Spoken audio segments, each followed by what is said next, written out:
hit your ears.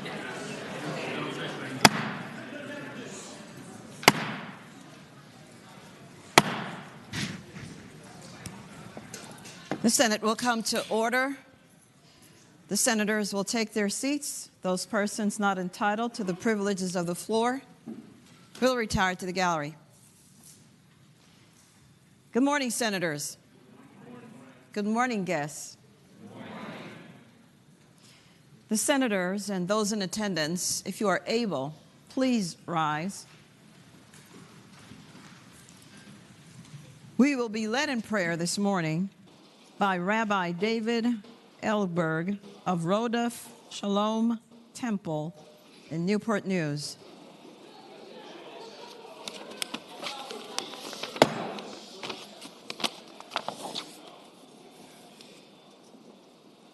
Following the prayer, we will be led in the Pledge of Allegiance to the flag of the United States of America by our Senate page, London Allen of Portsmouth.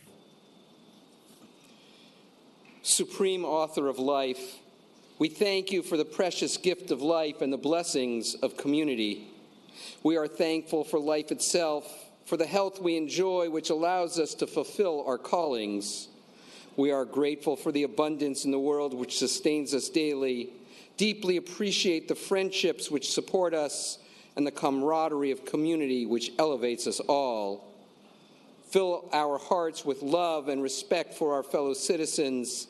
Help us to see their virtues and the sanctity which you have planted in all of us who are created in your divine image. Reveal yourself as a mirror wherein we can see ourselves reflected, both as we are and as you see us, filled with possibility. Politics can be a holy vocation when you choose to make it so. You gathered here are the custodians of our great Commonwealth and serve a unique role to provide for the needs of the whole community. Bless those here who have taken on the mantle of leadership with wisdom and insight. Help them to realize that all of the power, wealth, and control that we possess are gifts. In this legislative session, may you serve justly and righteously, wisely and compassionately, distributing our God-given gifts with a burning compassion for the oppressed and a concern for all citizens. May the Holy One grant you strength to confront difficult decisions with courage, to engage in challenging discussions with open-mindedness and patience, to hear beyond the cacophony of voices that call for your attention.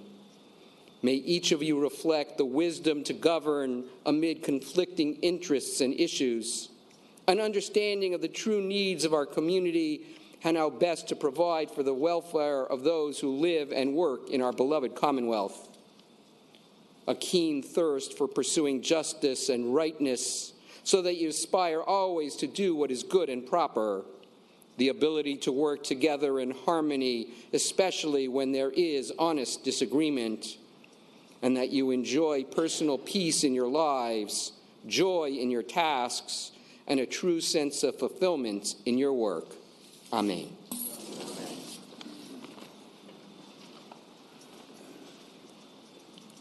I pledge allegiance to the flag of the United States of America and to the republic for which it stands, one nation, under God, indivisible, with liberty and justice for all.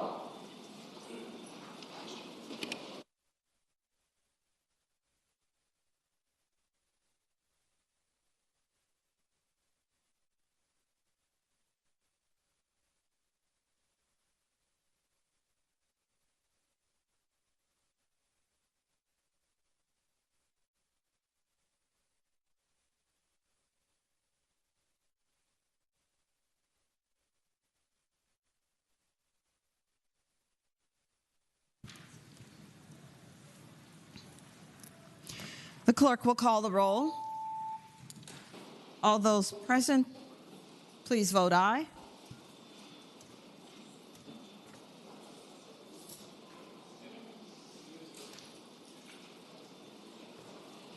The clerk will close the roll. You have a quorum, Madam President. Senate Journal for Tuesday, February 6th, 2024. The senator from Roanoke, Senator Suderline, moves that the reading of the journal be waived. All those in favor of waiving the reading of the journal will record their votes aye. Those opposed, no. Are the senators ready to vote? Have all the senators voted? Does any senator desire to change their vote? The clerk will close the roll. Ayes 36, noes 4. Ayes 36, noes 4. The reading of the journal is waived. The clerk will report any communications from the House of Delegates. Chair recognizes Senator Surreville, the senator from Eastern Fairfax County. Good afternoon, Madam President. Good afternoon. I move to waive the reading of the communication from the House of Delegates.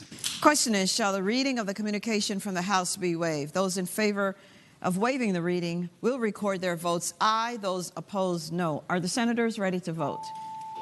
Have all the senators voted? Does any senator desire to change their vote? The clerk will close the roll. Ayes 38, noes 2. Ayes 38, noes 2. The reading of the communication from the House of Delegates is waived. The clerk will report any communications from the governor. I do not have any, Madam President. We will now discover who all of our wonderful guests are in the gallery. This is called our morning hour. And the normal procedure is your senator will rise and tell us who you are. Please rise at that time when your name or your organization is called. And if you'll hold your applause, then I will welcome you, and then we will applaud you, as you should be. Senators now, I do call on Senator Locke, the senator from Hampton. Thank you, Madam President. I rise for an introduction. The senator has the floor. Thank you, Madam President. Madam President, today is Virginia Jewish Advocacy Day, and we welcome hundreds of members of our Jewish communities from throughout the Commonwealth to our capital. Each Jewish community of Virginia is served by a Jewish federation that is the community planning, leadership, and outreach arm of its Jewish community. In my district, I am grateful to work with my constituents through the United Jewish Community of the Virginia Peninsula. Today, we have a delegation joining us in the gallery. Today's session was started with an invocation led by Rabbi David Eilichberg of Rodolph Shalom Congregation in Newport News. Rabbi Eilichberg was born and raised in Montreal and ordained by the Jewish Theological Seminary, where he also received a Doctor of Hebrew Letters honoris causa. Before coming to his current position at Rodolph Shalom Temple, Rabbi Eilichberg served congregations in Albany, New York, Thornhill, Ontario, and North Brunswick, New Jersey. He and his wife, Jody, have 3 children. Please extend a warm welcome to Rabbi Eilichberg and those joining us for Virginia Jewish Advocacy Day. Shalom to you. Thank you for coming, Rabbi. Thank you for your prayer, and thank you for bringing your wonderful wife and other members of your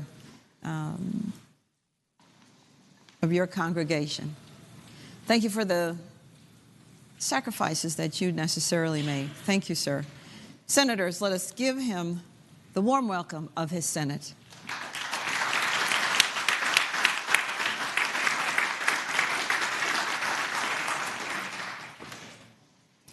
Chair recognizes Senator Reeves, the senator from Orange.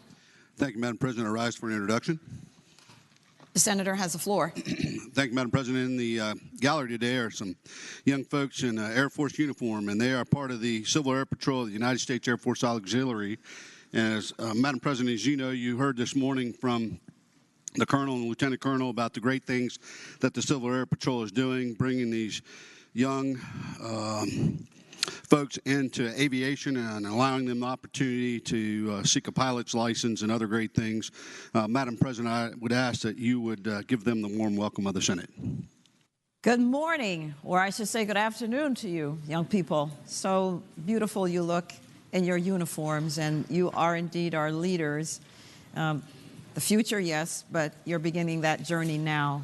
And Civil Air Patrol, as we know, does so many good things, and we hope that more high schools bring this program into their education system so that it can help even more. Senators, let us give them the warm welcome of their Senate.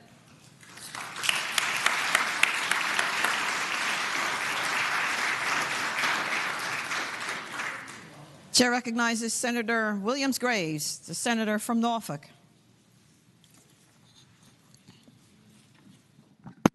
Madam President, I rise for the purpose of an introduction. The senator has the floor. Thank you, Madam President. Madam President, today in the gallery, we have the Senior Services of Southeastern Virginia's Capitol Hill Club. Senior Services of Southeastern Virginia is the largest area agency on aging in the Commonwealth.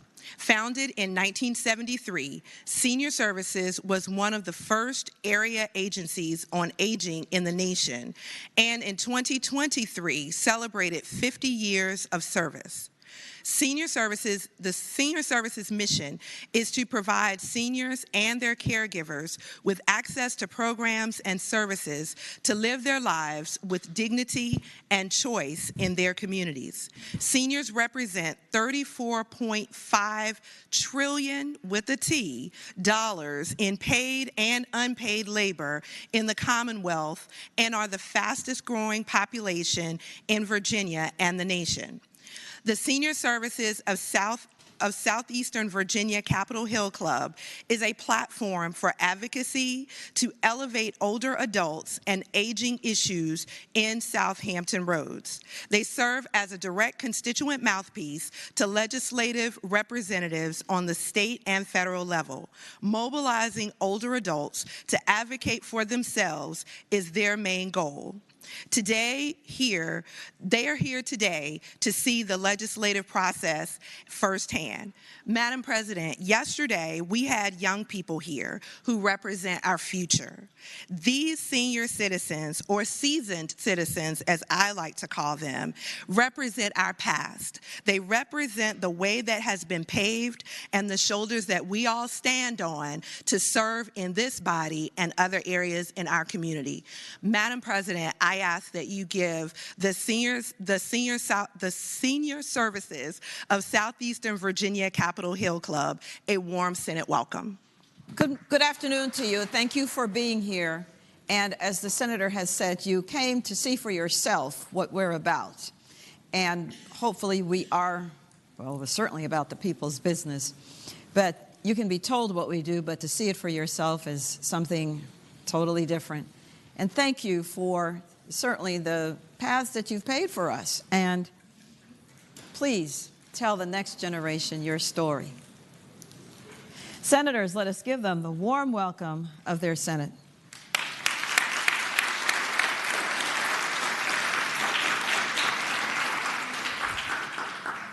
Chair recognizes Senator French, the senator from Shenandoah. Thank you, Madam President. Madam President, I rise to draw your attention to some guests in the gallery today. The senator has the floor.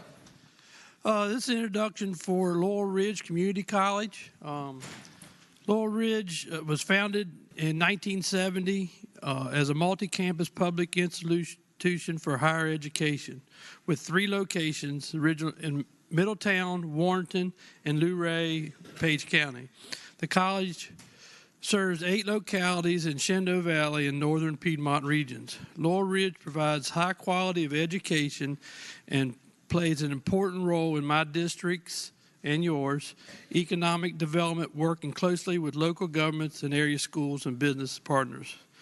Today we have visiting with us in the gallery representing Blue Ridge College is President Kim Blauser, Sydney Patton, Brandy Yassam, Hazel Smith, Michaela Burton, Liv Hegjoy, and Brandy Boyd.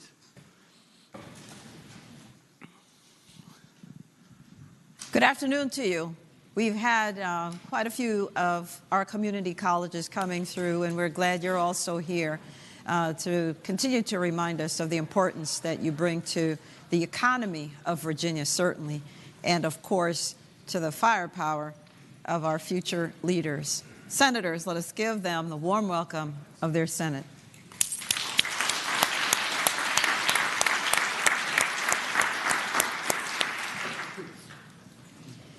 Chair recognizes Senator Favola, the senator from Arlington.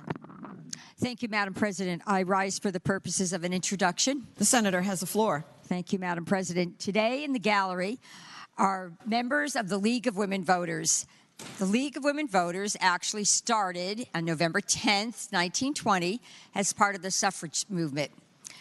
The League of Women Voters actually promotes active participation in government, but they do their research and they ask their members to advocate based on policies and evidence-based conclusions.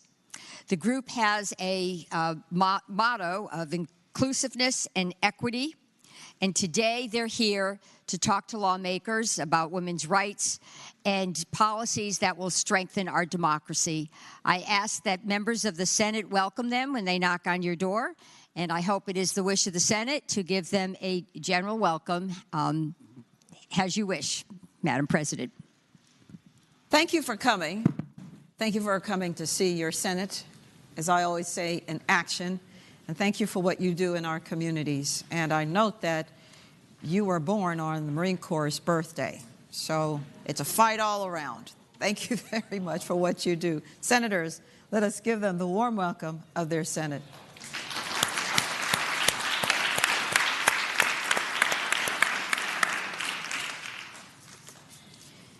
Chair recognizes Senator Diggs, the senator from York. Thank you, Madam President. I rise for an introduction. The senator may continue.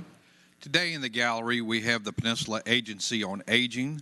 The Peninsula Agency on Aging is dedicated to enhancing the quality of life for older adults, individuals with disabilities, and caregivers on the Virginia Peninsula. Their mission is to advocate for and support the independence, dignity, and well-being of older adults and their families. Having been in the community with 50 years of service, the Peninsula Agency on Aging has been at the forefront of providing essential services and resources tailored to the needs of older adults and their families. The agency plays a crucial role in the community by promoting healthy aging and providing essential resources and support to help older adults maintain their independence and quality of life. Madam President, I ask that you extend them a warm welcome of the Senate. Thank you also for coming. I'm reminded of a president who, when, the young people were saying that, they're the ones who know all the technology, and he reminded them, it was my generation that sent man to the moon. Thank you very much. So we're so glad that you're here, and we're thank you for all the wisdom that you've brought to our lives. Senators, let us give them the warm welcome of their Senate.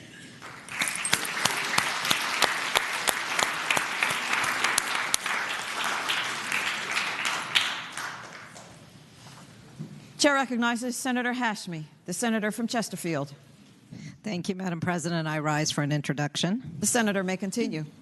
Madam President, today we are joined in the gallery by advocates from Richmond Public Schools, including members of our Student Advisory Council, the Language Instruction Education Team, school board members, and other leaders. They are visiting all of us in our offices and advocating for critical public education funding, and I thank them for this very good advocacy effort that they are making.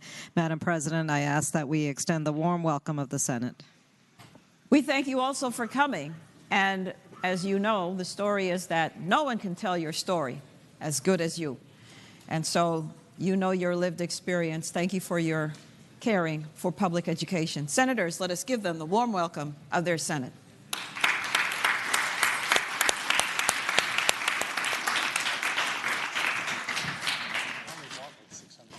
Chair recognizes Senator Hackworth, the senator from Tazewell. Thank you, Madam President. I rise for the purpose of introduction. The senator may continue. Madam President, in the gallery today we have students from the Macy McClarty School visiting with us from Parisburg, Virginia, which is located 20 miles west of Virginia Tech in the beautiful mountains of Southwest Virginia. Macy McClarty is a pre-K through 7th grade middle school with close to 500 students in attendance. Students are here visiting the General Assembly as part of their civics class to learn about how our legislature works. For many of these 60 students here today, this is their first trip to Richmond.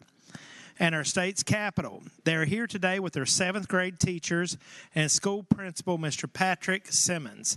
Madam President, I would ask that you give them the warm welcome of the Senate. Good afternoon, young people. Your senator said that this is your first time here. Hopefully it won't be your last, and maybe one day you will be in these very chambers. Thank you for coming. Thank you for seeing how we make the laws that we all have to live under. Senators, let us give them the warm welcome of their Senate.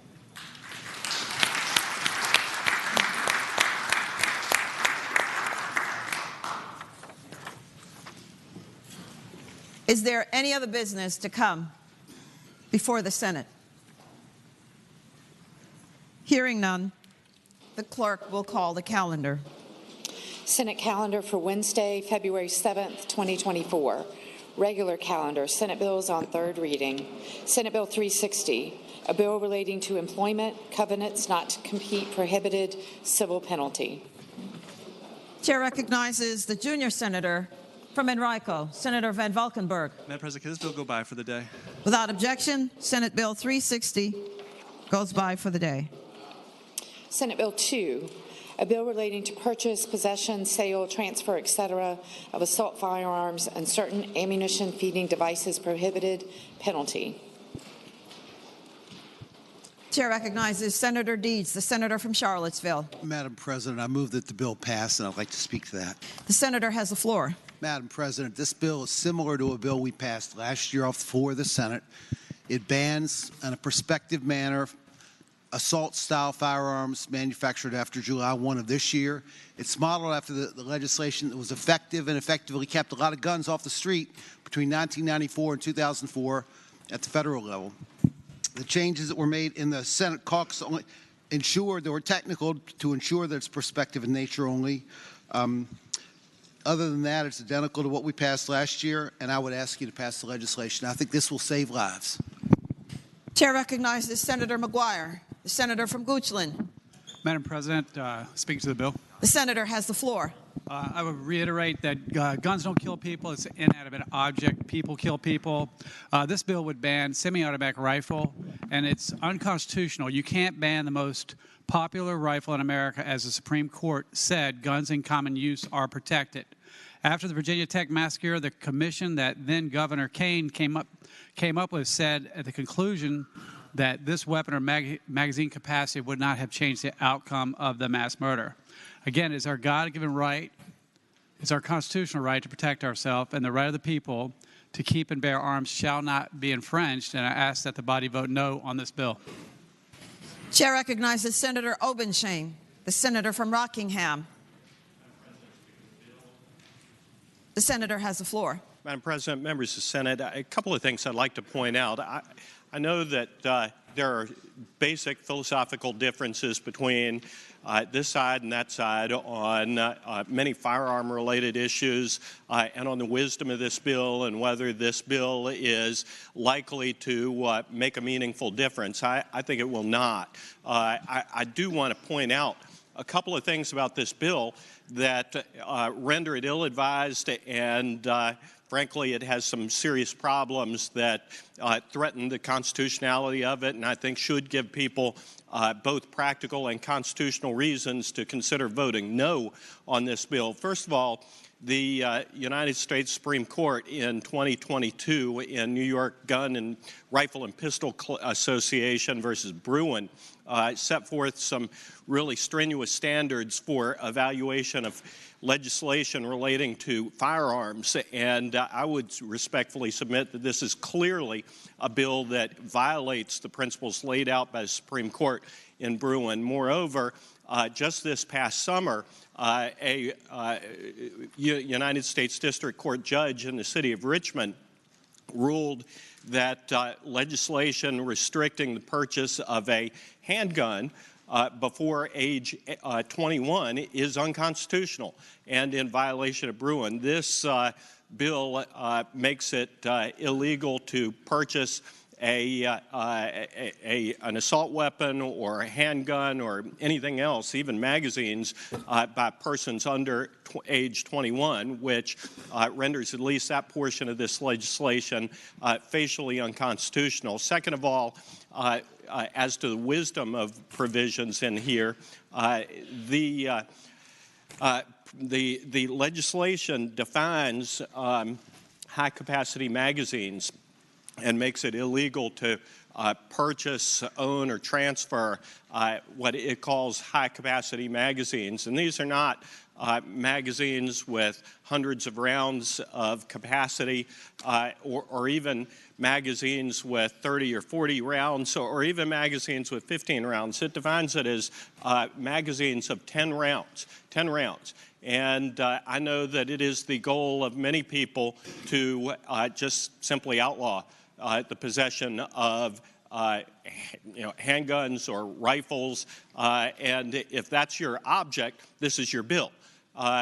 If it is not, virtually every semi-automatic handgun sold in America comes with a magazine with a capacity in excess of 10 rounds. This legislation just absolutely decimates the ability of Virginians to purchase guns. If that's your object, fine.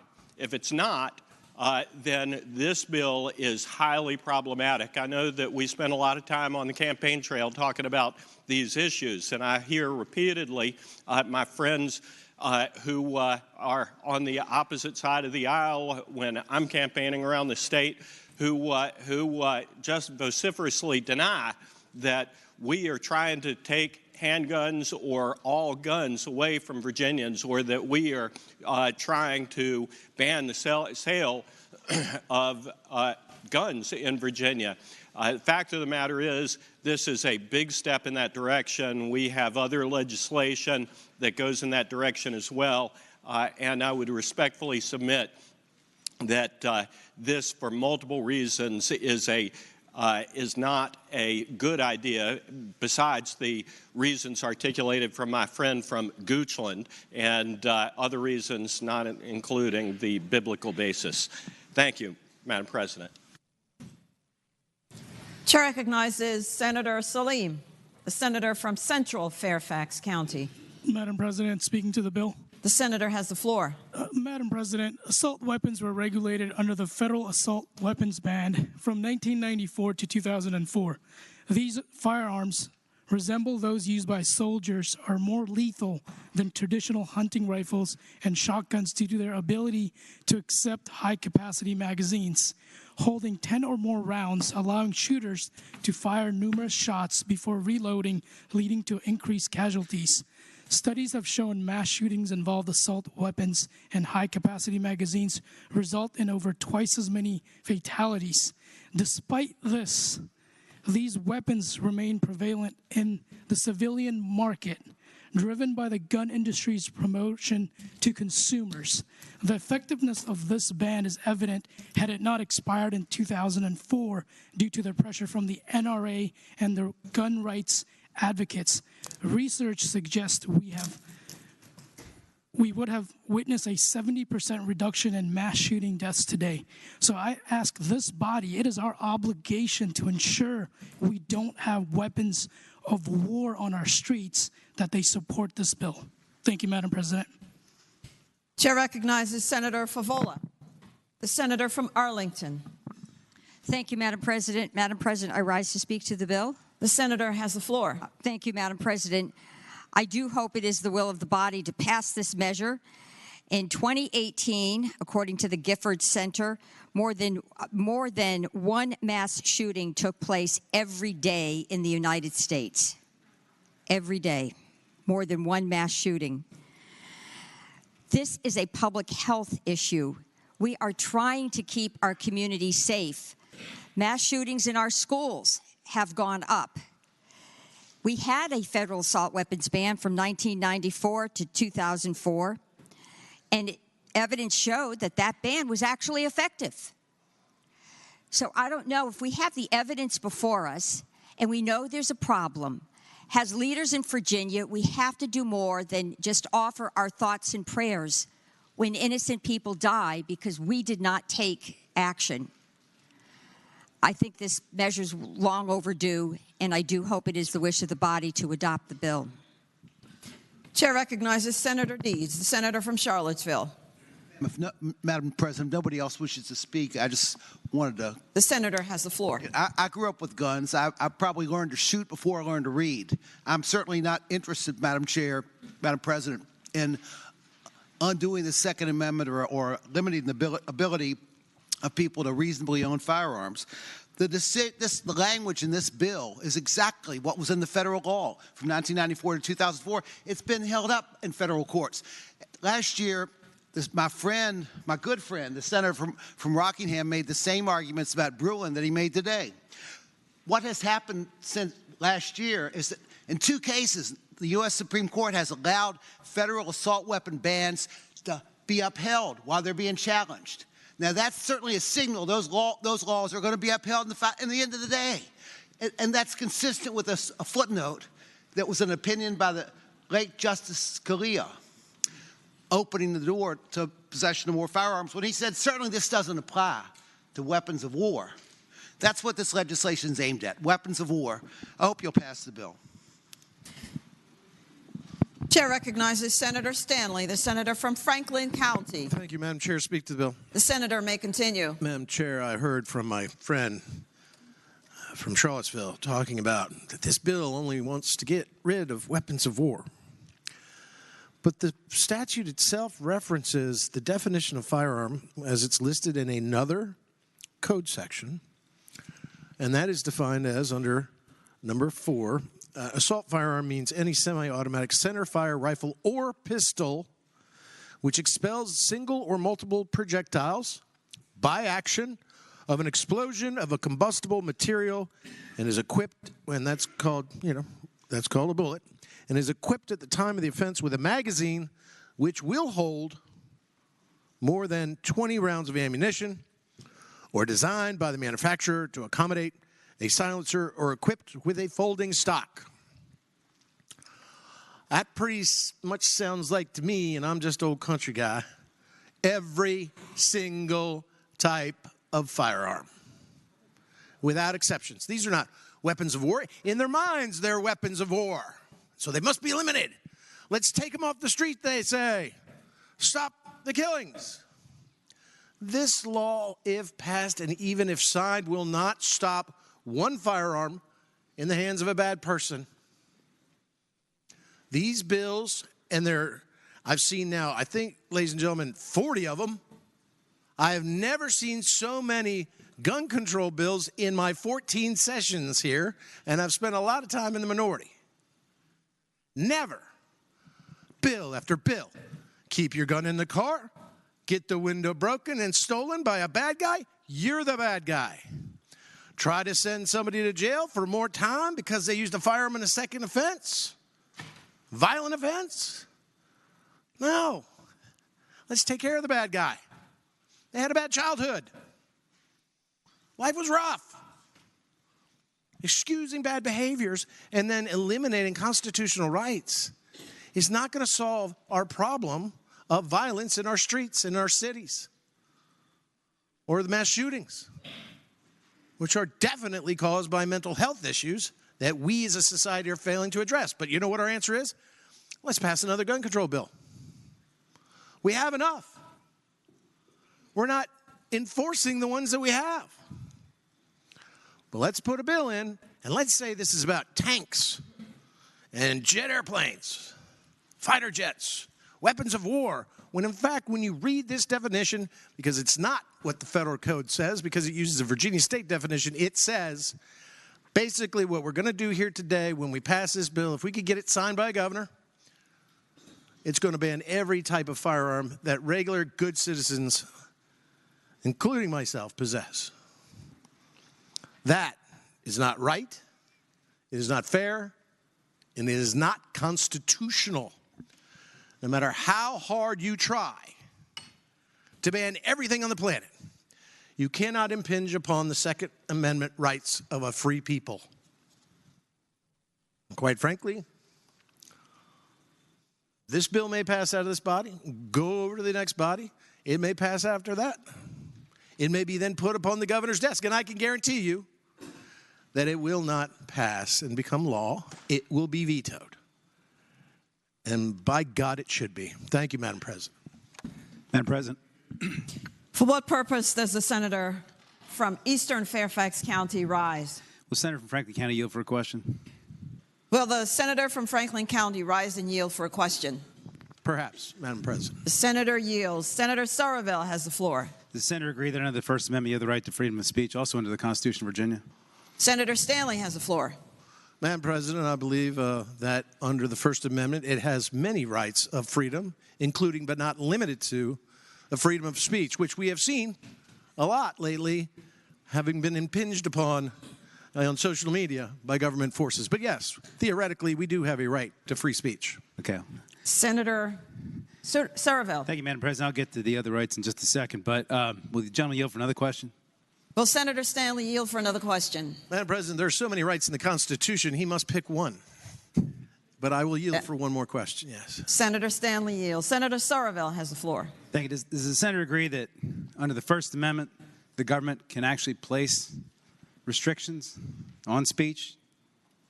Senator Stanley. Madam President, I'm reminded in McCullough versus Maryland, the Chief Justice wrote one time that the document of the Constitution is written more broadly so that it may be adjusted and interpreted by our courts. That his intent was not to spell out every single right in great and gory detail, but to allow those to be preserved by its vagueness at times. Senator Somerville. I think that was an answer. Madam President, will the gentleman yield for another question? Will Senator Stanley yield for another question? Madam President, my old friend, the senator from Eastern Fairfax, has my phone number. If you'd like to discuss this, we can call each other after session. I'll give him one more chance, yes. Senator yields. Senator Somerville has the floor. Okay. Thank you, Madam President. My favorite quote from McCullough is that the power to tax is the power to destroy, which is, I thought, what you had cited for. But what I would ask the gentleman was, would he agree that under the First Amendment, while you might have the right to freedom of speech, the government can regulate speech, time, place, and manner restrictions. They can also you can also be sued for defamation. There's also words that you can use you can be prosecuted criminally for. There's lots of different restrictions the government can place on that constitutional right. Isn't that you can't yell fire in a crowded movie theater? Would the gentleman agree that the government has that legal authority found by our courts with regard to limiting that right? Senator from Franklin has the floor. Madam President, I'd answer the gentleman by saying I believe he has succinctly stated where time, place, and manner restrictions on free speech can occur. However, there are times where speech is protected even when it is the most heinous because, remember, the First Amendment doesn't protect speech that no one's offended by, but rather the First Amendment protects speech that almost everybody is offended by. Thank you, Madam President. I'll save a long colloquy and cross-examination, but speaking to the bill. The senator has the floor. Thank you, Madam President. You know, ladies and gentlemen of the Senate, there's a lot of rights in our Constitution. The First Amendment also has the right to freedom of the press. And our friends here that are sitting in here can't write down whatever they feel like. They're only allowed to write down things that are true, or else they can get sued because they cannot publish things that are false. Under New York Times v. Sullivan, there's a whole shifting standard based on times and places you can say certain things, whether you have to have malice or not. We also have a right to freedom of religion, but you can't. But our courts have also held that just because you have religious views, that doesn't mean, you know, you can mistreat your children because that happens to comport with your religion. There's lots of other religious liberties that are restricted. You also have the right. It's not in the Bill of Rights or the Constitution of Virginia, but the courts have also found you right to parent your children. But they've also found that that's not unlimited, which is why the courts can find you guilty of child neglect, or why they can put a child with one parent or the other, or put restrictions in child custody orders if you don't happen to be a very good parent. None of these rights are absolute rights. There's not, in fact, a single right that exists that's an absolute right. The courts have never found that, but for some reason, that's the argument we hear every single year. Even Justice Scalia wrote in the original opinion that this is not an unrestricted right. In the Bruin case, the case that came down after this, about 2 years ago, the courts held that you have to view these rights, the Second Amendment, interpret it in its historical context. Now, when the Constitution, the Bill of Rights was adopted in 1883, Justice Thomas wrote, you have to look at it in terms of the people who wrote the amendment. I'm still trying to figure out what that means, because the people who wrote the amendment, of course, were white, male, and they all had 25 acres of land, because you couldn't vote unless you had at least 25 acres of land. I'm not clear if we're supposed to ask the women of 1783 what their views were, whether we're supposed to ask the enslaved people of 1783, whether they had views that ought to be taken into account. I still don't understand exactly what that means, but one thing I do know is that in 1783, they didn't have assault rifles. I think it probably took at least, I've never loaded a muzzle loader, but I think it probably takes at least 30 seconds to actually shoot the gun and reload it. And that's the historical context that Justice Thomas directs us to view these laws in light of. And for somebody I find it hard to take seriously an argument that the Founding Fathers in 1783 were thinking about a gun where you could kill 30 people in about 10 seconds with it. That's not something they contemplated, which is why these laws are still on the books and why they've been upheld and why they're illegal in many states to purchase. This law doesn't require anybody to surrender their gun. It doesn't require anybody to turn in their gun. We've seen laws like that in the past year. We didn't pass them. This only deals with prospective future behavior. The reason we're doing it is because Americans and Virginians are being terrorized by these things. There are mentally ill people that are taking them to shoot up schools. They're shooting up shopping centers. They shoot up Walmarts in this state. We have to do something about this. We can't continue to sit here and just tolerate it and make unjustified constitutional arguments about rights that are not as unrestricted and unlimited as everybody would have you think. That's just not the law of this country. So let's have a discussion about how we can make our state safe. Let's talk about how we can prevent these tragedies. I would like to see us pass just one gun bill this session, one on a bipartisan basis. Maybe two would be nice. Okay, maybe we've done one. Let's do three. How about three? But this one, if you go out and poll this, you ask Virginians whether these things ought to be illegal, you will find the vast, vast majority of Virginians think that these things ought to be off the streets. But we haven't gone that far. All we said is you can't buy any more going forward. It's a reasonable restriction. It's constitutional. It will make our state safer, and we need to adopt it. Chair recognizes Senator Peake, the senator from Lynchburg. Thank you, Madam President. I rise to speak to the bill. The senator has the floor. But first, I don't know what happened this session, but every lawyer on the Republican side claims that they are some kind of unsophisticated country lawyer.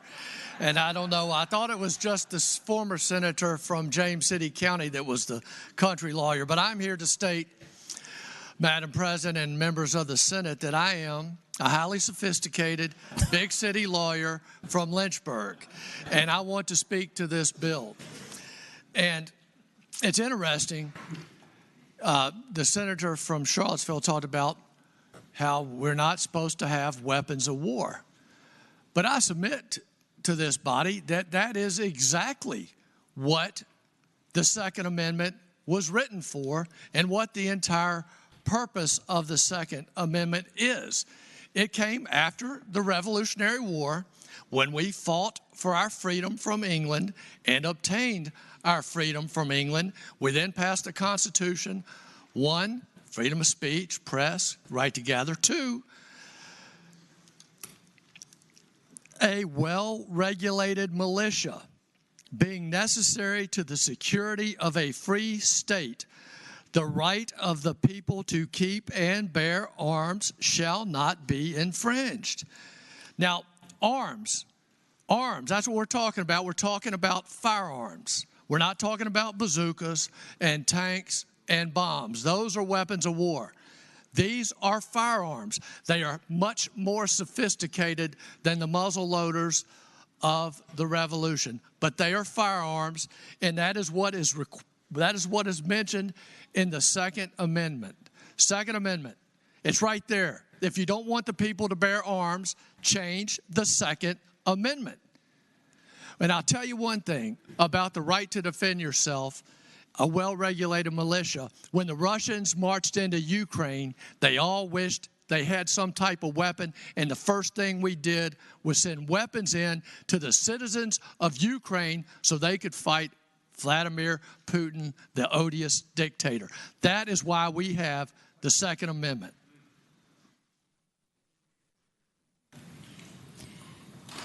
Chair recognizes Senator Locke, the senator from Hampton. Madam President, I call for the previous question. I think she means the pending question. Senator, are you asking for the pending question? The question is, shall the... Madam President. For what purpose does the senator rise? Parliamentary inquiry. The senator may state it. Thank you, Madam President. Madam President, a vote for the previous question would end debate on this and send the body directly to a vote with no other opportunity to speak on the matter. Is that accurate? It is accurate, sir. It is the pending question the senator from Hampton meant to request.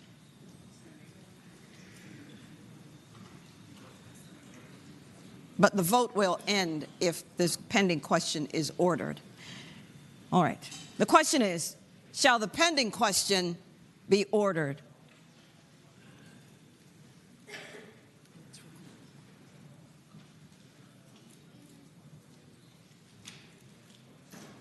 Are the senators ready to vote? Have all the senators voted? Does any senator desire to change their vote? The clerk will close the roll. Thank you. Ayes 18, noes 22. The pending question is not ordered. Chair recognizes the senator from Hanover, Senator McDougall. Thank you, Madam President. Speaking to the matter. The senator may continue. Madam President, we have a lot of discussions, and there are a lot of attorneys on this floor and non-attorneys that have a view, and this is really an important topic for us to discuss. And Madam President, I do think that there are different views in Virginia and frankly across the country. One of the views that I've tried to articulate, maybe not as artfully as I could, but I think it's important based on some of the previous comments. We are talking today with this bill and many of the others about the government restricting what you can possess. That's a constitutional amendment. Madam President, what we're have not been up until now discussing on this floor, but we will shortly, is what happens when you violate the law and you do something bad, something harmful, something deadly to somebody who possesses a firearm. Madam President, we've had a lot of legislation, and we'll took up some this morning. We'll see it on this floor in just a few days about individuals who have used firearms to commit crimes, to commit murders or robberies, and we're going to put a process in place that will let those individuals not finish the sentence a judge or jury gave them, but be released. Madam President, when we're having this conversation, it seems to be focused exclusively on what you should not be able to legally possess. But it cannot lose the context that we are also having the conversation at the same time of what people do with those items that are illegal, that we all agree something you should not do. Shouldn't kill somebody, shouldn't try to shoot them, shouldn't use a firearm to rob them. Those things are illegal, and we all agree they're bad.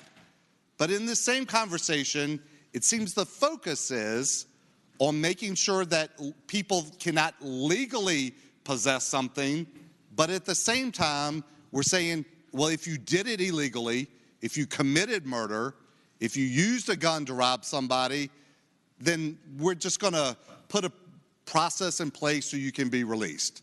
Madam President, I do think that's a philosophically different view. Many of us believe that you should be able to legally exercise your constitutional rights. But if you do something that we all agree is bad, if you use a firearm in a crime once or twice, then you should have a penalty. And that penalty should include protecting the rest of our community from you and the bad action. So, Madam President, as we go through this conversation, it should not only be about taking away or limiting constitutional rights, it also should be about what are we doing to make sure Virginians are safe, and from individuals that have proven that they're willing to commit a crime and put others in danger. Chair calls on Senator McGuire, the senator from Goochland. Madam President, question for the patron. Will the patron rise and yield? Senator Deeds. I yield. The senator yields. Senator from Goochland has the floor. Yeah, what happens if someone breaks into your home, let's say it's 5 criminals, or maybe even more, and the police say it's going to be 20 minutes till they get there? Senator Deeds. So, Madam President, I would assume from the gentleman's question that he's called the police, and the gentleman as well knows more about firearms than I do, and I'm sure the military used more firearms than I have. But I would suggest that the best, if the gentleman needs a firearm to protect his home in the middle of the night, a shotgun is liable to cause more noise and do more damage, and it's easier to control than an assault-style weapon that you lose control of once you pull the trigger. Who knows what you shoot up? Who knows how many of your own family members you hurt? I think there are other ways to protect one's property than with an assault weapon. Follow-up question? I yield. Senator Deeds yields. Senator from Goochland has the floor. If this bill is passed, how do we get the guns from the criminals that don't care about laws? Senator Deeds has the floor. Madam President, there will always be criminals that don't care about laws. What this bill will do is reduce the number of firearms that are introduced to our streets, and by doing that, we will keep these firearms out of the hands of people that intend to do evil with them, the people that end up doing evil with them, the people that end up having accidents with them, and you will save lives. Madam President, speaking to the bill. The senator from Goochland has the floor. If a bad guy broke into your home tonight to kill you and your children, you'd be very glad you had a weapon to protect your family. If a bad guy broke into your home tonight to kill you and your children, you did not have a gun, you'd wish you had a gun to protect your children. I don't think the government should tell us how we defend ourselves. And you may not be a great shot. You may need more 10 rounds. You might need to train a couple magazines. You don't know. And the idea that most of these crimes are being committed by handguns illegally, not what you guys call assault guns, which is, by the way, a misnomer. It's a semi-automatic rifle. I suppose if I hit you in the head with a hammer, you would call it an assault hammer. It's a semi-automatic weapon. And so it is our God-given right to protect ourselves, our family, and our children. Now, going back to the Revolutionary War, when you talk about weapons of war, the Minutemen, the farmers, they used their rifle to actually fight that war. They used the rifle of that day. And so going back to 2024, we're using the rifle of this day, a semi-automatic rifle. Now, the most popular rifle is the AR-15. Of course, if it was military, it'd be full auto. It is not, semi-automatic. But it does exact same damage as many other rifles. So this bill attempts to get rid of the most popular rifles. And again, we should not be limited how we defend our family. Now, when we talk about schools earlier, you know, we put lots of legislation to put armed police officers in every elementary, middle, and high school. The reason we have these problems in school is they're soft targets. Criminals are going to go where there's no threat. You look in Israel on October 7th, when Hamas came across the border and they mowed down 140 teenagers that were partying, unarmed, with no concern for their health, because they knew that it's very hard to get a weapon in Israel. Now Israel is looking at changing their laws so it's easier to have a gun to defend yourself and your family. Again, I ask the body to vote no on this legislation. The question is, shall the bill pass? Those in favor of that motion will record their votes aye. Those opposed, no. Are the senators ready to vote? Have all the senators voted? Does any senator desire to change their vote? The clerk will close the roll. Ayes 21, noes 19. Ayes 21, noes 19. The bill passes. Senate Bill 66, a bill relating to towing without consent of vehicle owner, fee. Chair recognizes Senator Peake, the senator from Lynchburg. Thank you, Madam President. I rise to speak to the bill. The senator has the floor. The body will be pleased to know that I still remain a sophisticated big city lawyer here to protect the citizens of the Commonwealth against the evils and the dangers of unauthorized towing. Senate Bill 66, why I failed in my attempt to limit unauthorized towing fees to $50. I was able to get in to explain the situation that gives rise to this bill. One of the joys of having children is they go out, they get speeding tickets, they wreck, and they have their vehicles towed. One Monday morning, I was called by my son. His car had been towed from his apartment complex. He had gotten up to go to work. Thank goodness he had a job, but they had towed his car. He went out there to pick it up. His name's the same last name as me. They wouldn't give it to him. They said, "You are not the owner of the vehicle." The older gentleman in Lynchburg owns the vehicle, and the car was in Richmond. They wouldn't turn it over to him. They required a notarized letter from the owner on the title of the vehicle to give him the vehicle, even though they towed it from his apartment. He had the key and the same last name as was on the title to the car.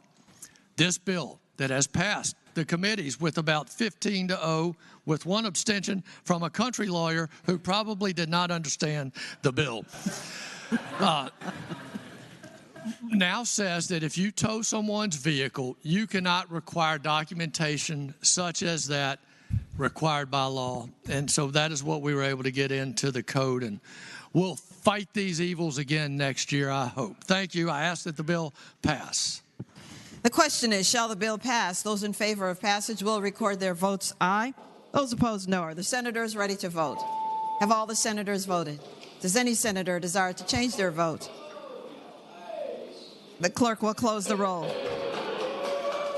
Ayes 40, no 0. Ayes 40, no 0. The bill passes. Senate Bill 246, a bill relating to limited duration licenses and driver privilege cards and permits, expiration. Chair recognizes Senator McPike, the senior senator from Prince William. Thank you, Madam President. Move the bill pass. And speaking to the motion. The senator has the floor. Thank you. Senate Bill 246 really provides some administrative corrections to the limited duration driver's license, the driver privilege cards, as well as identification privilege cards, to basically align all these up to be standard to what I think you and I experience right now, which is your driver's license issued for 8 years. After age 75, it's issued for 5 years. And so what this does is standardize across all categories. It also maintains consistency with federal law. So if you're applying for a real ID, you still have to do end of stay. And so this is now lined up with both the Real ID Act as well as the Federal Motor Carrier Safety Act for CDLs. So nothing changes in those categories. And so, Madam President, it really is affects roughly over 100,000 people's frequency of coming back to the DMV. And this is something that's been really noted by both, obviously, the individuals and how it impacts their families, but also employers. Because, frankly, taking off work, potentially driving with an expired license, because the frequencies are anywhere between 18 months to 2 years quite often, for instance, for a TPS holder. And so that frequency is actually interfering with commerce. And overall, we're talking about hundreds of thousands of Virginians that have higher frequency of this requirement.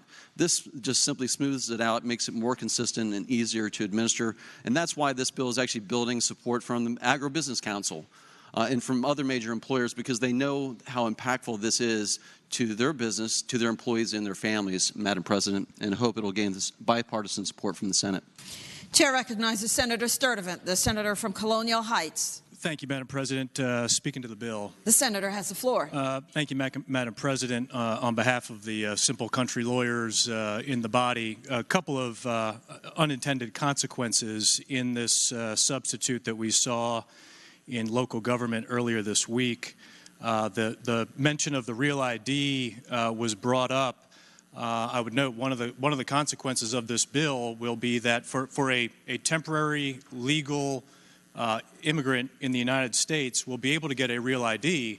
The challenge with this legislation is that if there is not a definitive end to their authorized stay in the United States, this would allow their real ID to remain valid for up to a year and potentially beyond the end of their authorized stay. Other, I think, unintended consequence of this is, and it may depend on your feeling on driving privileged cards for illegal immigrants in Virginia, but this would extend the length of the validity of one of those driver privilege cards up to 8 years. And again, we've seen at the southern border the number of crossings that we've had into the United States over the last couple of years, and offering these driver privilege cards for one is, I think, a policy many of us don't agree with, but by now extending it all the way to 8 years, the full length of a citizen's driver's license is going to be, I think, an incentive and not one that we want to promote. And so I would ask the body to oppose the bill. The question is, Chair again recognizes Senator McPike, the senior senator from Prince William. Thank you, Madam President. I won't prolong this, but I do want to provide some just factual corrections. The bill does allow for non-real ID to have validity of stay to 8 years. However, if you're a real ID, that's federal, and so that is absolutely tied to end of stay. So I wanted to make sure to correct the record. These individuals will have the option to do real ID or not. And so there are many that have work at federal facilities that have to maintain that real ID to enter bases, to enter federal facilities, because that's federal requirements based on security measures and other protocols that those facilities require. And so it's going to be dependent upon those individuals to select the identification type that they want. So I want to make sure that the record is straight. And furthermore, Madam President, as the country lawyers in this body has probably read through the bill and actually the underlying bill chapter, to apply for a driver privilege card, you have to have paid income tax in Virginia. And so those are folks here contributing to our economy every single day in every sector, right here in Richmond, probably helping us through every part of our day, whether we realize it or not. And this is such an important part of our economy and our workforce. They deserve to have the same length and privileges that we experience when we drive, and frankly, for a walking ID card. Something as simple as who you are as a walking ID card. A lady came in and showed me. Her own identity was only valid for 1 year. Think about that for a second. Just a walking ID card. And she as a person was only valid for 1 year. It's kind of crazy, Madam President. Thank you. Chair recognizes Senator Boysko, the senator from Northern Fairfax. Thank you, Madam President. Just speaking to the bill. The senator has the floor. Thank you. I want to thank the patron for bringing this forward. When we originally passed this bill with the senator from Eastern Fairfax County and I, this was something that our constituents have been asking for years. We have hundreds of thousands of residents in Virginia who are tax-paying participants and members of our community who deserve the ability to safely get to and from work. Additionally, we know now with the driver's privilege card that they are taking the same driver's license test that the rest of us are. They are paying taxes. They are getting insurance. And the idea that we are trying to fearmonger about the individuals who live in our community is offensive to me. And I am looking forward to seeing this bill be passed. Chair recognizes Senator Sturdivant, the senator from Colonial Heights. Thank you, Madam President. Just speaking again to refer the body to lines. The senator has the floor. 43 to 45, it says such limited duration license, this is in the real ID section of the bill, of the substitute, such limited duration license, permit, or special identification card shall be valid only during the period of time of the applicant's authorized stay in the United States, or if there is no definite end to the period of authorized stay, a period of 1 year. Thank you, Madam President.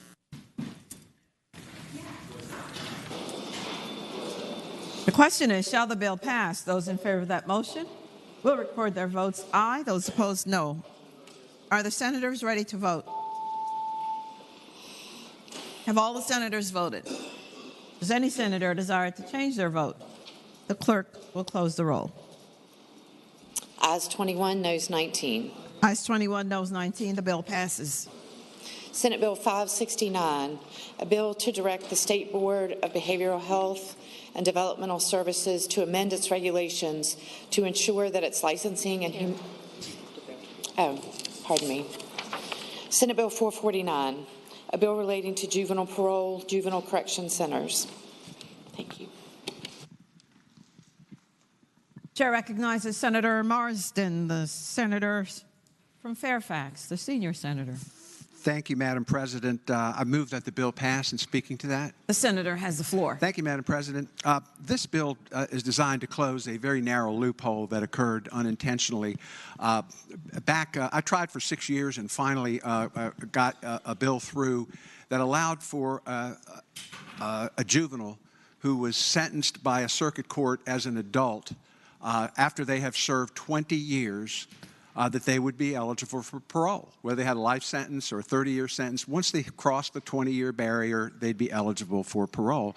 And the bill also encompassed the idea that we had also written a blended sentencing law back in 2001 in the Commonwealth that basically said a circuit court judge could sentence you to 20 years in prison, but say, you can start your sentence in juvenile justice, and that will count towards the 20 years because we want you to get your education and your treatment, and then you'll be transferred to the adult system to finish your sentence. What I did not take into consideration was a youngster who may have already been in a juvenile correctional facility when he received an adult sentence on an entirely different matter. And this young person that contacted my office, he got to the 20-year mark, and he was told by the Department of Corrections that he wasn't eligible for parole, even though he had passed the 20-year mark. And I said, that can't be. And I looked into it. And certainly the Department of Corrections was right. The way we had written the bill, his time in juvenile corrections didn't count. And it was consecutive time. He went right from there to the adult system. So all this would do is close the narrow loophole that if it's all consecutive, any time in a juvenile correctional center will count towards that 20 years, even if it's on a separate track. If he was sentenced to juvenile corrections and then was released, and then got sentenced as an adult to beyond 20 years, that would still not count. That juvenile time would not count. But if it was all consecutive, I think it should count. And just for your information, under the original bill, there are 489 individuals in our prison system who will someday have a shot at parole after serving 20 years, and we've had a few already released under that bill, and they're doing really, really well. Not many have gotten out, but it's a reason for people to have some hope, for kids to continue to work on improving their lives. And so with that explanation, I move that the bill pass. Thank you. The question is, shall the bill pass? Those in favor of that motion will record their votes aye. Those opposed, no. Are the senators ready to vote? Have all the senators voted? Does any senator desire to change their vote? The clerk will close the roll. Ayes 21, noes 19. Ayes 21, noes 19. The bill passes. Senate Bill 569, Crisis Receiving Centers and Crisis Stabilization Units, Use of Seclusion Report. Chair recognizes Senator Deeds, the senator from Charlottesville. Madam President, I move that the bill pass, and I'd like to speak to that. The senator has the floor. This is about allowing people to be treated in their communities in these crisis stabilization units and crisis receiving centers rather than transferring them to our more expensive and overcrowded state hospitals. It does a couple of things. It directs the State Board of Behavioral Health and Developmental Services to amend its regulations, ensuring that licensing and human rights regulations include the appropriate and safe use of exclusion. And the second thing is it directs the department to convene a work group to come up with recommendations after a comprehensive review and significant stakeholder involvement in this process. Again, I reiterate that I move that the bill pass. The question is, shall the bill pass? Those in favor of that motion will record their votes aye. Those opposed, no. Are the senators ready to vote? Have all the senators voted? Does any senator desire to change their vote? The clerk will close the roll. Ayes 39, noes 0. Ayes 39, no 0. The bill passes. Senate Bill 626, a bill relating to barrier crimes, adult substance abuse, and mental health services exception. Chair recognizes Senator Pillion, the senator from Washington. Madam President, I move the bill pass. And speaking to that, The senator has the floor. Madam President, Senate Bill 626 permits DBHDS and providers of substance abuse or mental health services to consider applicants convicted of certain barrier crimes, provided that such conviction occurred more than 5 years prior to the application date for employment.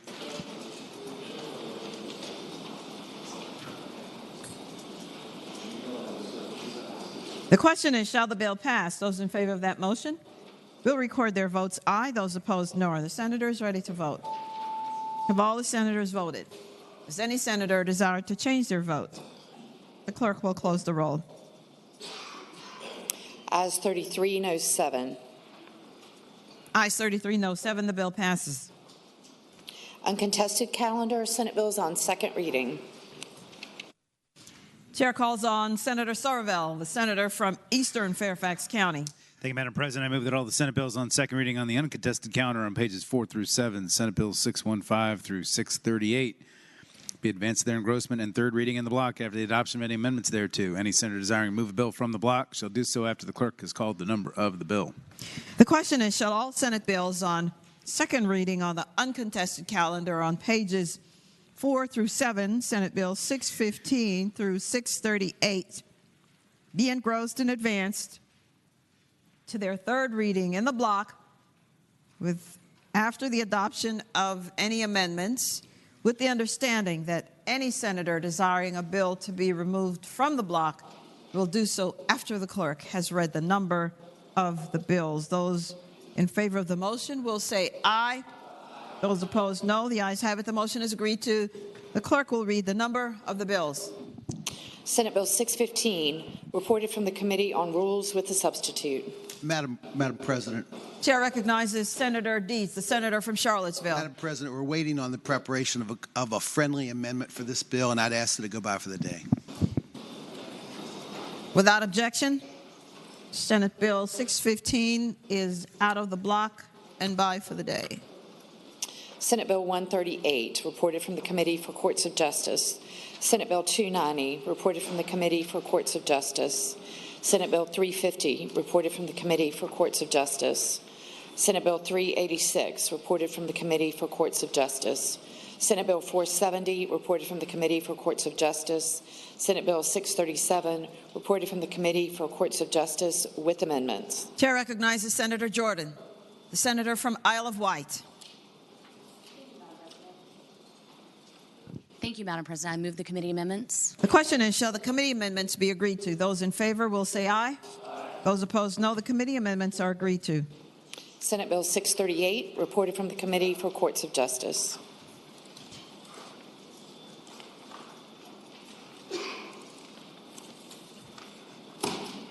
The question is, shall the Senate bills be engrossed in advance to their third reading? That is, all bills except for Senate Bill 615 on page 4, which is out of the block and by for the day. Those in favor of that motion will say aye. Those opposed, no. The ayes have it. The bills are engrossed in advance to their third reading. Senator Somerville, the senator from Eastern Fairfax County. Thank you, Madam President. I move that all the Senate bills now on third reading on the uncontested calendar, pages 4 through 7, Senate Bills 615 to 638, that the rules be suspended and the third constitutional reading of the titles be dispensed with. The question is, shall the rules be suspended and the third reading of the titles of the bills be dispensed with? All in favor of the motion will record their votes aye. Those opposed, no. Are the senators ready to vote? Have all the senators voted? Does any senator desire to change their vote? The clerk will close the roll. Ayes 40, no 0. Ayes 40, no 0. The reading of the titles is dispensed with. The bills are now on their final passage. Senator Somerville. Thank you, Madam President. I move that all the Senate bills now on third reading uncontested calendar on pages 4 through 7, Senate Bills 615 to 638, be placed on their final passage in the block. Any senator desiring to move a bill from the block shall do so after the clerk has stated the number of the bill. The question is, shall the Senate bills on the uncontested calendar, third reading, pages 4 through 7, Senate Bills 615 through 638, be placed upon their final passage in the block, with the understanding that any senator desiring a bill to be removed from the block will do so after the clerk has read the number of the bill. All in favor of the motion will say aye. Those opposed, no. The motion is agreed to. The bills are before us in the block. The clerk will now read the number of the bills. Senate Bill 138, Senate Bill 290, Senate Bill 350, Senate Bill 386, Senate Bill 470, Senate Bill 637, Senate Bill 638.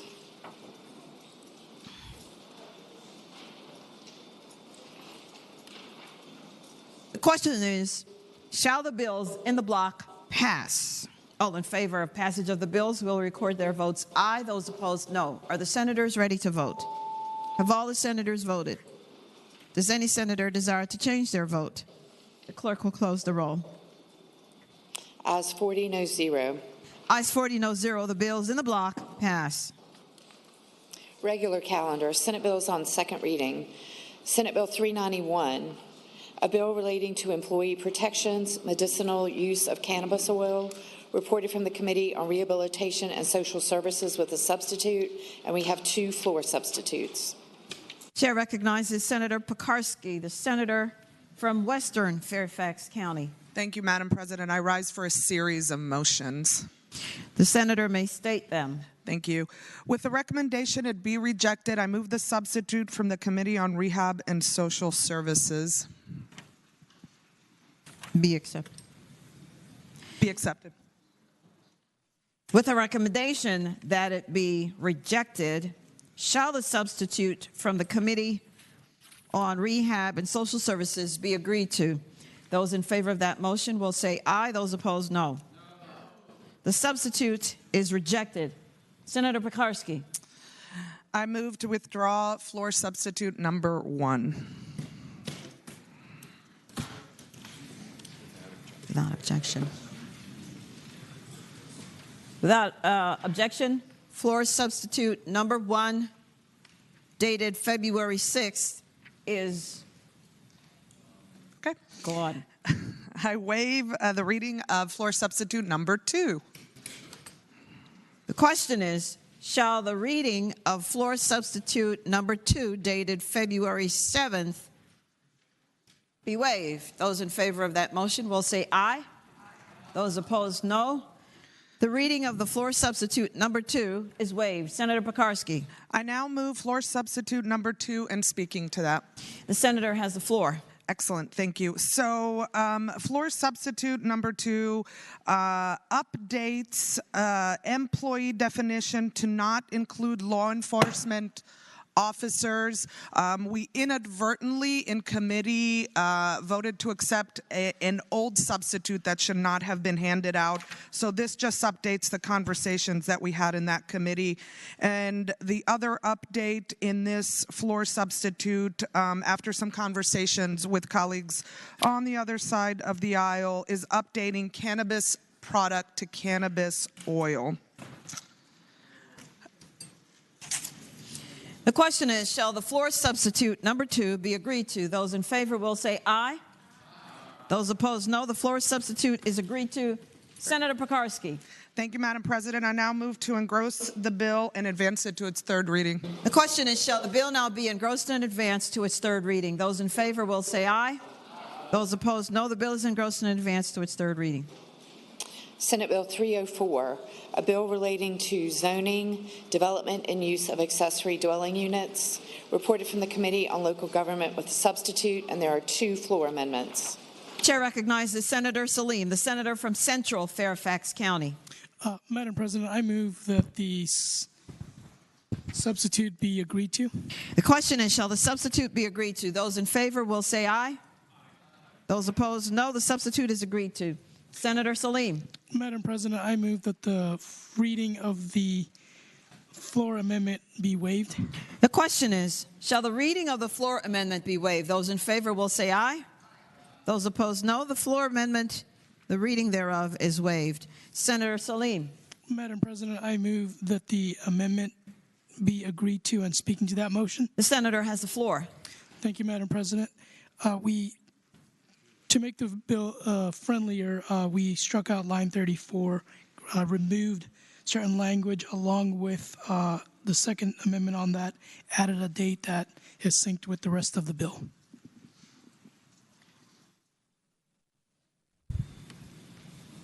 The question is, shall the floor amendment be agreed to? Those in favor will say aye. Those opposed, no. The floor amendment is agreed to. Senator Salim. Madam President, I move that the bill be engrossed and advanced to its third constitutional reading. The question is, shall the bill be engrossed and advanced to its third reading? Those in favor will say aye. Those opposed, no. The bill is engrossed and advanced to its third reading. Senate Bill 544, a bill relating to short-term rental property localities' ability to prohibit use of accessory dwelling unit. Reported from the Committee on Local Government with a substitute. Chair recognizes Senator Bagby, the senior senator from Enrico. Thank you, Madam President. Madam President, I move that the substitute be agreed to. The question is, shall the substitute be agreed to? Those in favor will say aye. Those opposed, no. The substitute is agreed to. Senator Bagby. Thank you, Madam President. I move that the bill be engrossed and moved to its third reading. The question is, shall the bill be engrossed and advanced to its third reading? Those in favor will say aye. Those opposed, no. The bill is engrossed and advanced to its third reading. Senate Bill 549, a bill relating to travel expenses of local officials. Reported from the Committee on Local Government with amendments. Chair recognizes Senator Perry, the junior senator from Loudoun. Madam President, I move the amendments be agreed to. The question is, shall the committee amendments be agreed to? Those in favor will say aye. Those opposed, no. The committee amendments are agreed to. Senator Perry. Madam President, I move that the bill be engrossed and advanced to its third constitutional reading. The question is, shall the bill be engrossed and advanced to its third reading? Those in favor will say aye. Those opposed, no. The bill is engrossed and advanced to its third reading. Uncontested calendar, Senate bills on first reading. Chair recognizes Senator Saravel, the senator from Eastern Fairfax County. Thank you, Madam President. I move that all the Senate bills on the first reading on uncontested and regular calendars, pages 9 through 27, Senate Bill 70 through 628, that the rules be suspended and the first constitutional reading of the titles be dispensed with. The question is, shall the rules be suspended and the first constitutional reading of the titles of the Senate bills on the uncontested and regular calendars, pages 9 through 27, Senate bills 70 through 628, be dispensed with? Those in favor of that motion will record their votes aye. Those opposed, no. Are the senators ready to vote? Have all the senators voted? Does any senator desire to change their vote? The clerk will close the roll. Ayes 40, no 0. Ayes 40, no 0. The reading of the titles is dispensed with. Senator Saravel. Thank you, Madam President. I move that all the bills be passed by for the day. The question is, shall the Senate bills on the uncontested and regular calendars now on their second reading go by for the day? Those in favor will say aye.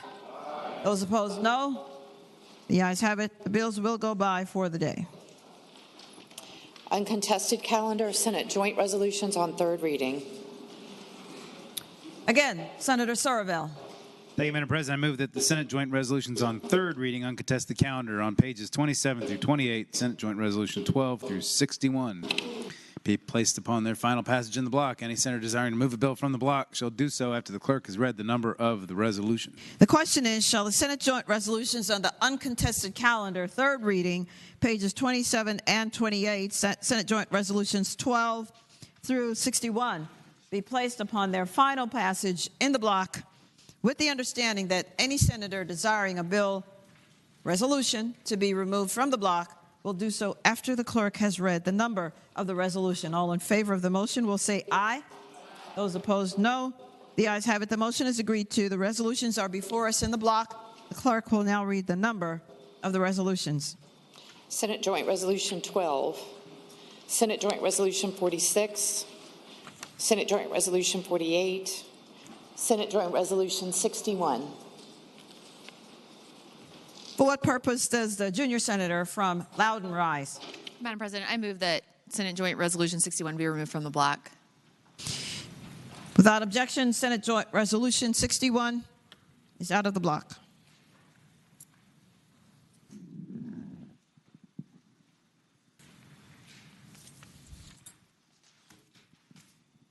The question is, shall the resolutions in the block be agreed to? That is, all resolutions except Senate Joint Resolution 61 on page 28. All in favor of the resolutions will say aye. Those opposed, no. The ayes have it. The resolutions in the block are agreed to.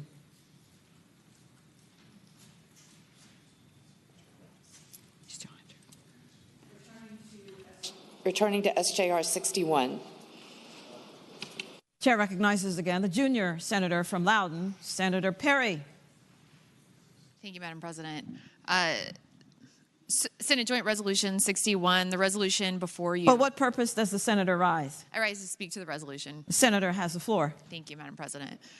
Senate Joint Resolution 61, the resolution before you will make the month of May Progressive Supranuclear Palsy, or PSP Awareness Month here in Virginia. On April 11, 2023, my longtime friend, and I know many of yours, also Congresswoman Jennifer Wexton, now my constituent, shared her Parkinson's disease diagnosis. On September 18, 2023, Congresswoman Wexton announced her modified diagnosis of progressive supranuclear palsy type P, PSPP, a form of atypical Parkinson's, sometimes called a king of Parkinson's on steroids. With that diagnosis, she also announced that she would be retiring from Congress in her current term. Like many of you who knew or who know and love and have served with Congresswoman Wexton here in the Senate, this news was heartbreaking and was heartbreaking for me. But true to who she is, Jennifer has continued to represent her district and has used her platform to raise awareness around progressive supranuclear palsy, a neurodegenerative disease affecting the brain cells, particularly in areas that control mobility, balance, walking, speech, swallowing, vision, and behavior. Congresswoman Wexton and her chief of staff reached out to me in November to ask if I would be willing to carry this resolution to help further the cause of bringing awareness to PSP, a disease for which there is no known cure. I was honored to be asked, and we have worked on language directly with Congresswoman Wexton in her office, which resulted in the resolution you are voting on today. In honor of Congresswoman Wexton and the Virginians who are battling progressive supranuclear palsy every day and those who have lost their lives to it, I would ask the body to vote to pass the resolution. The question is, shall the resolution be agreed to? Those in favor of that motion will say aye. Aye. Those opposed, no. Senate Joint Resolution 61 is agreed to.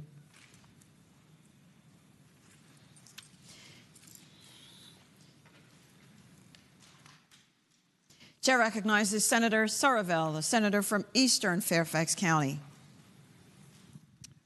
Inquiry of the clerk, does that complete the first calendar?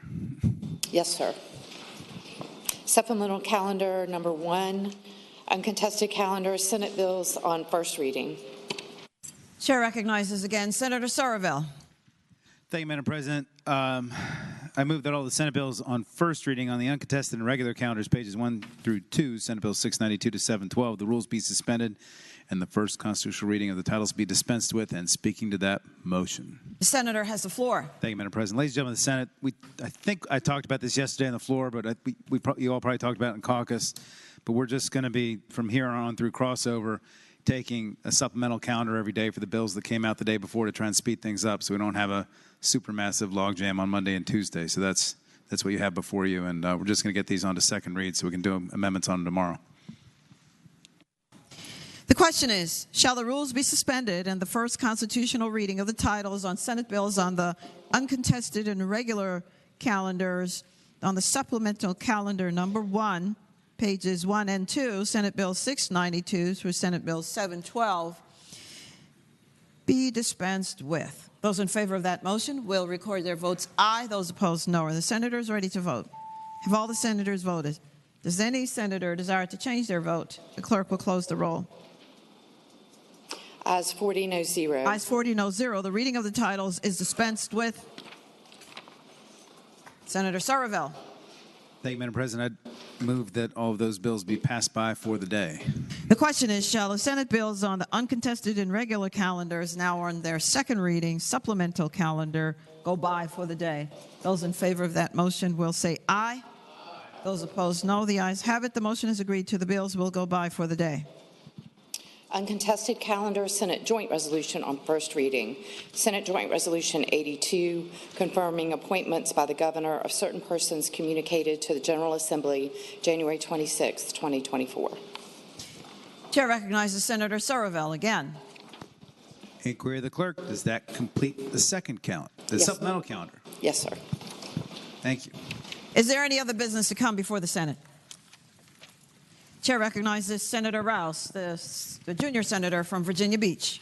Thank you, Madam President. I rise for an announcement. The senator has the floor. All right, it is Wednesday. Once again, we do have a new location for basketball practice. It is a safer environment and should be more conducive to the caliber of athletes we have in this General Assembly. But practice will be at the 1202 West Graham Road. That is the police academy right next to Virginia Union. And it's a safe environment. But also, we do have a large docket in the general laws today. But for those who aren't serving on the committee, I still expect you to show up at practice and get your shots in. Thank you, Madam President. The clerk will report any announcements on the desk. Today, Wednesday, February 7th, 2024, the Committee on General Laws and Technology will meet 15 minutes after adjournment in Senate Room B, General Assembly Building. This is a time change. General Laws and Technology will meet 15 minutes after adjournment in Senate Room B. Committee for Courts of Justice will meet 30 minutes after adjournment in Senate Room A, General Assembly Building. Thursday, February 8th, 2024, the Finance and Appropriations Subcommittee on Health and Human Resources will meet at 7:30 a.m. in the Senate Finance and Appropriations Room, 13th floor, General Assembly Building. Senators Deeds, Eben, Obenshain, Reeves, Favola, and Boysko. The Hampton Roads Caucus will meet at 7:30 a.m. in the House South Meeting Room, 7th floor, General Assembly Building. The Committee on Education and Health will meet at 8:30 a.m. in Senate Room A, General Assembly Building. The Committee on Local Government will meet at 10 o'clock a.m. in Senate Room B, General Assembly Building. The Republican Caucus will meet at 11:15 a.m. in Senate Room 2 in the Capitol. The Democratic Caucus will meet at 11:30 a.m. in Senate Room 1 in the Capitol. And the clerk says to please remind everyone there are 7 shopping days left. Chair recognizes Senator McPike, the senior senator from Prince William. Thank you, Madam President. Just rise for announcement. The senator has the floor. Thank you, Madam President. And just to emphasize, the clerk did say local governments meeting at 10 a.m. tomorrow. So we have 2 bills we're going to clear out to try to free up space for Monday for other committees or other things that have to happen Monday, and likely not docket things for that Monday, just to get the pace of things going. So I just wanted to note that for local government, please show up so we can take care of business. Thank you. Chair recognizes the senior senator from Virginia Beach, Senator DeStaff. Thank you, Madam President. I rise for an announcement. The senator has the floor. I just wanted to remind everybody the Aviation Caucus will meet at 8 a.m. tomorrow morning in room 600 South. Thank you. Chair recognizes Senator Lucas, the senator from Portsmouth. Thank you, Madam President. Madam President, I move that the Senate do now adjourn until 12 noon on tomorrow. The question is, shall the Senate stand adjourned until 12 noon tomorrow? Those in favor of that motion will say aye. Those opposed, no. The ayes have it. The motion is agreed to. The Senate stands adjourned until 12 noon tomorrow.